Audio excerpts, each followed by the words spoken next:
স্বামী তার বউয়ের পক্ষে কথা বলবে, এটাই বাস্তব।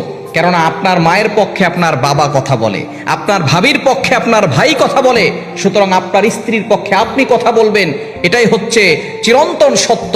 কেননা কোনো স্বামী যদি তার স্ত্রীর পাশে না দাঁড়ায়, তাহলে সেই স্ত্রীটা কার কাছে যাবে? এজন্য একটা মেয়ে যখন তার বাবার বাড়ি থেকে শ্বশুর বাড়ি আসে, তখন ওইখানে তার সবচেয়ে আপন হচ্ছে তার স্বামী। যে সমস্ত স্বামীরা তার স্ত্রীর পাশে দাঁড়ায় না, ওই সমস্ত স্বামীরা আসলে কোনোদিন আসল স্বামী হতে পারে নাই, আসল পুরুষ হতে পারে নাই। এজন্য স্বামী হচ্ছে এমন যে তার স্ত্রীর পাশে দাঁড়াবে, স্ত্রীকে কখনো কারো কাছে ছোট হতে দিবে না, স্ত্রীকে সব সময় মানুষের কাছে বড় করে তুলে ধরবে। এটাই হচ্ছে স্বামীর পরিচয়। এজন্য আসল স্বামী, সত্যিকারের স্বামী যারা, তারা স্ত্রীর পক্ষে কথা বলে।